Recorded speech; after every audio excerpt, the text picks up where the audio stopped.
In 2015, a developer named Toby Fox has released a game called Undertale, and it took the internet by storm. From YouTubers like Jacksepticeye and Markiplier and other famous YouTubers playing the game, its popularity reached an all-time peak and it gave birth to something we call AUs. For anyone who doesn't know what AU is, it's a short term for the word alternative universe. It's where fans that love a specific media or a game and they add their own lore into it, making an alternative world. Many Undertale fans debate what the first ever AU was. Some say it's Underswap, some say it's Underfell, and some say it's Alphatale. But to keep things short, I'll just assume it's Underfell because of its massive impact and the popularity it gained. Underfell was released in September 2015, and it was made in Tumblr by Vic the Underfeller. Tumblr is a website that basically gave birth to many alternative universes. Underfell was an alternative universe where every monster you encountered in the game was evil. Underfell inspired many other people to make their own AUs, which ultimately gave birth to a very famous AU that even I made an analysis video on called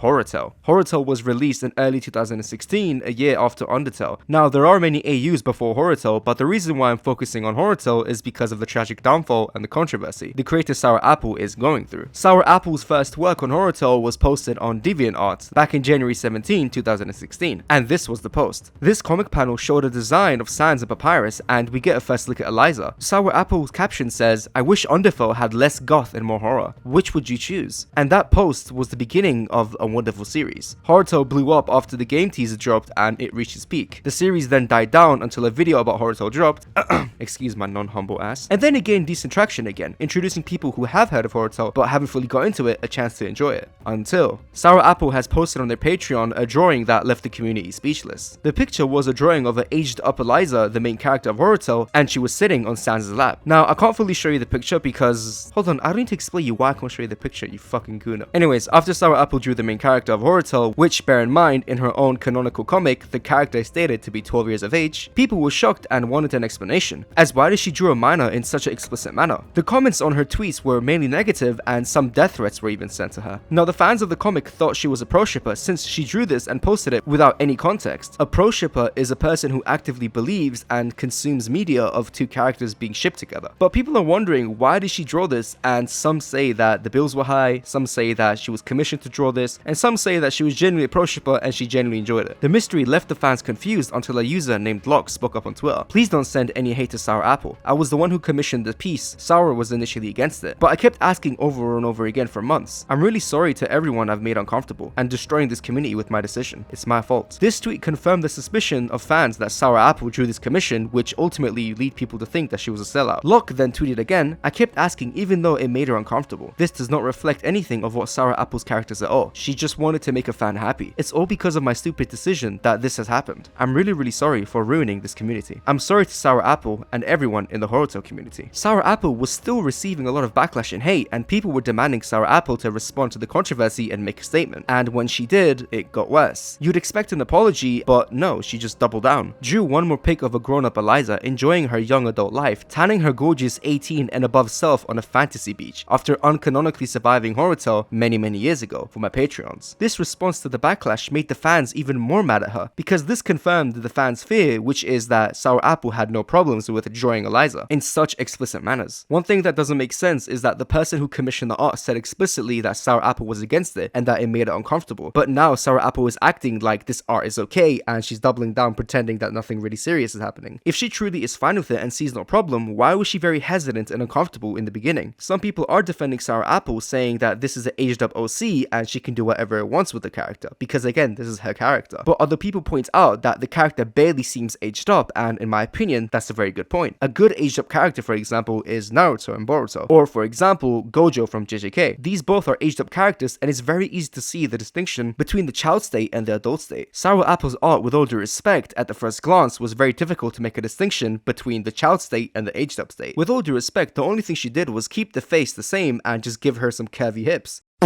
That's like me photoshopping Anya and just giving her a curvy body and saying this is aged up. It clearly isn't. You need to put in the effort of making them actually look old. More backlash and hate was received after Sour Apple doubled down on the art and she decided to move her work on Patreon and cancelled Horrortale for being released for free to the fans. Now, many people in my Horrortale analysis video asked me to give an opinion and talk about the issue, but I generally think that it's very strange what Sour Apple did. Whether it's an OC or not, you still have to make an effort in aging up the character, not just slapping a curvy body around the character and saying it's aged up. And if you disagree disagree, that's fine, but you can't deny the fact that the first time you saw this, you weren't a bit confused, like, wait a minute, that's the 12-year-old girl that Sarah drew? And the only distinction, bear in mind, is that one in the adult state has big hips. The face is exactly the same, literally the same. Now the issue is, I saw some comments by complete fucking weirdos that do acknowledge that it is NSFW art of a 12-year-old, but then it's just fiction, so it's fine. Yes, officer, he's right there, go get him. So you're telling me, if I trace a body of a child in a very disgusting and sexual manner and just slap fiction on it, it's fine? And if you say yes, then yeah, that's still illegal. US Code 1466A, obscene visual representations of sexual abuse of children, shows that any person who, in a circumstance described in subsection D, knowingly produces and distributes, receives, or possesses with the intent to distribute a visual depiction of any kind, including a drawing, cartoon, sculpture, or painting that depicts a minor engaging in sexual explicit conduct and is obscene, or depicts an image that is or appears to be a minor engaging in graphic bestiality, sadistic or masochist abuse, and lacks serious, literary, artistic, political, and scientific value, shall be subjected to criminal penalties. Now, an argument is made is that the author grew up with the character and her OC aged up as well, just like how she aged up. And now, with all due respect, fine, you can say that, but at least make the effort of aging up the character instead of just slapping a curvy body and keeping the face exactly the same. But I do want to know, what do you think about the situation overall? Do you think that she did it for a quick buck and she sold out, or do you think she's still stuck in 2015 where pro shipping is still accepted? Now, to the people that accuse her of pro shipping, I kind of see where they're coming from, since there was a post that Sarah Apple commented on of a fan art of Eliza being in dog chains with I don't know, what the fuck is this? But yeah, Sarah Apple commented saying, very edgy, very hot. What the fuck? Also, a few weeks ago, a couple of people begin to claim the AU for themselves and begin to say that they should separate the art from the artist, which I do think that they should separate the art from the artist, because again, I'm not going to deny the fact that she did write a good AU. My opinion on the quality of the AU is still the same, but my opinion on her is completely different. Now the question is, will I ever make more videos on Horrortale? No.